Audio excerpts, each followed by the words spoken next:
Good evening, good morning, good afternoon. My name is Henry Peabody. I'm from Liberia, West Africa. A brief history about Liberia. Liberia was founded by free slaves from America. When the Emancipation Treaty was signed, slaves were allowed to go back home. Liberia was one of those countries that the slave went and started. Because of that, Liberia was considered the small America in West Africa. In fact, the entire Africa. Most of our cities are named after a city in America. In fact, we use the American dollars. Our flag is very similar to that of the American flag. Our cities, some of the homes, the colonial homes, were built almost similar to that of Liberia. Liberia prospered very well for many years. In fact, we produce iron ore, we produce rubber. In fact, we had a major rubber plantation in Liberia called the Firestone Plantation Company, and Firestone is still in Liberia. We had other companies in Liberia, but Liberia natural resources are rubber, gold, diamond, and iron ore. This is just a brief history. It's a long story about Liberia, but I'm not going to bore you because I want to make this video at least 10 or 15 minutes. But Liberia pretty much prospered. Most of the people in Africa looked to Liberia in the 60s, the 70s, and some part of the 80s as one of the fastest growing economy. In fact, our economy was almost like Japan in the 60s and 70s. Our economy was even larger than Japan. We grew up very well. Things were very fine. Things were going great. As a young man, things were pretty fine for me. My dad worked for Firestone. He used to be one of the laboratory manager there at Firestone. And so as a young man growing up, things were a little fine. But it did not happen. When it was not till 1980 when part of my life 1990 when part of my life changed. This week I spoke with your pastor, very good man, very good friend of mine. He shared with me how you guys have been studying about Peter. The whole season you guys have been talking from the New Testament, from Peter. And his letter to the believer, and who have been dispersed, throughout the Asian world and were under intense persecution. If anyone understands what persecution is, it was Peter. If you guys follow the story, you realize how he was beaten, he was threatened and punished many times for preaching the gospel. So Peter knows what it was or what it is to endure bitterness. He endured those difficult times, the hardship and pain that he went through without losing hope. And in great faith, he lived an obedient life. He trusted God, he believed in God, and believed that life would have been fine one day. The knowledge of living in hope and having Jesus is the message. I'm reminded of a song that my hope is built on nothing less than Jesus' blood and his righteousness. Technically my story is almost as similar to Peter, but it's a little different. As I was saying, as a young man, very young man, at the age of 12, 13, we had a civil war in our country. And I was forced to leave one morning. I went to school one morning and did not have the opportunity of returning home. I went to school. Can you imagine? You leave in the morning, you go to school, and hoping that by the time school is over, you'll be able to come home. I didn't have that opportunity as a young man. I didn't go back home. In fact, in the middle of the day, like in the afternoon, our school was closed. We're told that classes were canceled for that day. Everybody should go home. But as a young man, I couldn't go home, and nobody could come to get me because there was a civil war in 1990, and during that time, it was a rebellious group, the rebels. They attacked the government from the villages. They attacked them from the border area, and they made their way for several months. They made their way to the government side. The rebels were stronger than the government. They were indeed strong. So they were capturing various cities. Every week they would go to different areas, they would fight, and they would capture a different city. And this day when I went to school, and the rebel captured our city that afternoon. So I was unable to return home to my parents. There was no way that I could go back to my parents. There was no way that I could hear from them. I didn't hear from my parents at all. I mean, the entire day was a mess. So I had no alternative but to stay with a friend.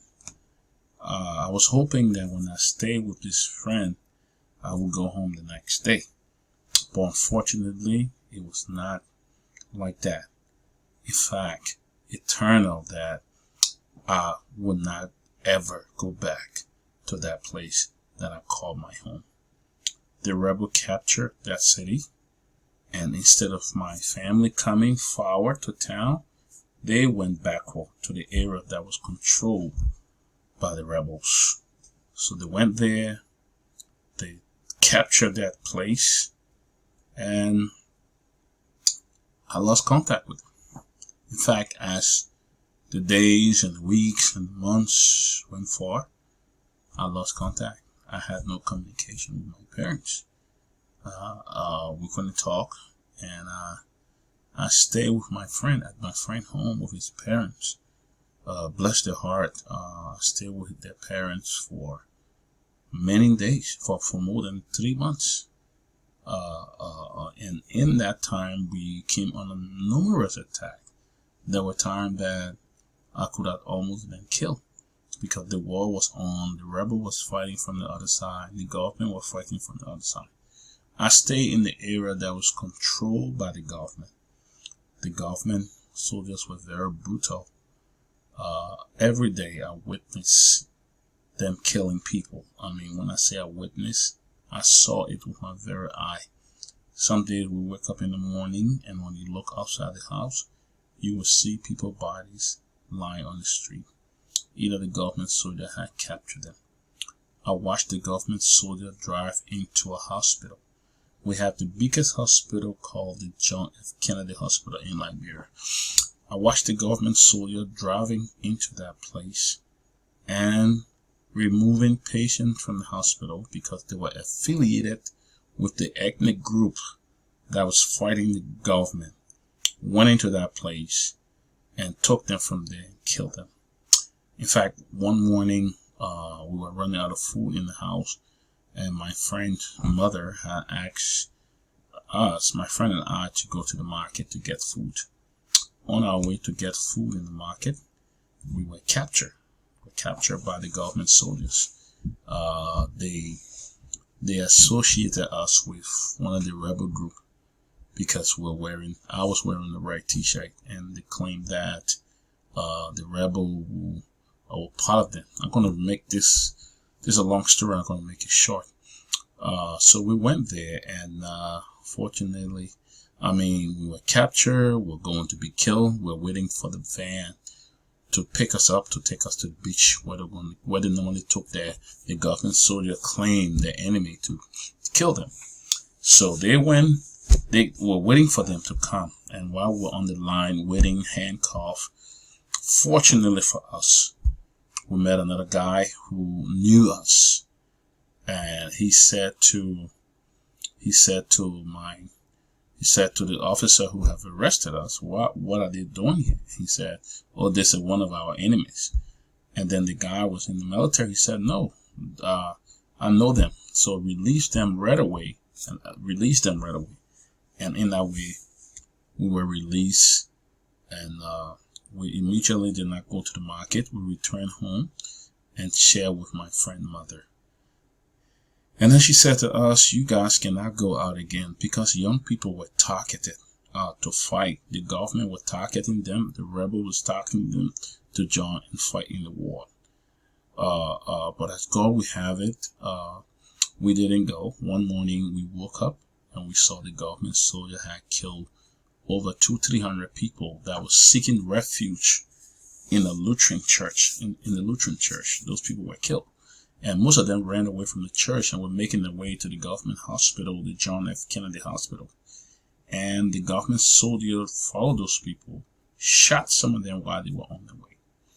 So things became very bad where we stayed, and it was getting really brutal. So my friend's mother had asked us to go somewhere where she thought it was safe. So we immediately started leaving that morning. When we started leaving that morning, I mean, you could walk on the street literally and see bodies that have been killed. Some have been killed maybe 2-3 weeks. Some have been killed for like a month. You could see the skeleton. If some have been killed like a day or two, you could see fresh bodies. On our way, we had to cross numerous checkpoints. And there was no guarantee if you cross one checkpoint, you're going to cross the other checkpoint. So we managed to go to 1, 2, 3, and then we came to one area where we were attacked. With a lot going, we were attacked, and the soldiers came out and started shooting at people. And we just found our way running anywhere that go. I thought the bullet would have even hit us, kill any one of us that day. So we ran. I saw people, older people, some were even falling and dying. And it was really, really sad. I mean, very scary. I felt I was going to die. So we finally found ourselves to an area that was controlled by the rebels, and we thought it was safe. We went there. They had to interrogate us one by one, and if they see you suspicious, they will kill you. When we got on that line, I saw people being killed. There's a long story, and I was just going to end the story, but I ended up in Ghana on a refugee camp. I was on the refugee camp for almost 7 years. At that time, things became difficult. I had no food to eat. I had no family. Some day we used to struggle. We used to go in the street to look for food. We used to look for anything that come our way. Life became a challenge. I gave up hope at that time, and I felt that God did not exist because I was going through so many problems. I mean, I didn't have food. I didn't have clothes. I had one suit. Sometimes I would wash that suit I'm wearing, and then I would stay inside all day. When that clothes get dry, then I'll put it on and come out. I was literally asking people, we'll go to town in the morning, begging people for food, begging people for help. Life became so much challenging for me. But as God would have it, I had some people who were very faithful. They encouraged us. They encouraged me, and I made a rededication to my life. When I rededicated my life to God on that refugee camp, I began to understand why I was faced with all those problems. Why I was going through hunger, even though I was still faced with hunger, even though I was still faced with the challenges of life. I had no hope.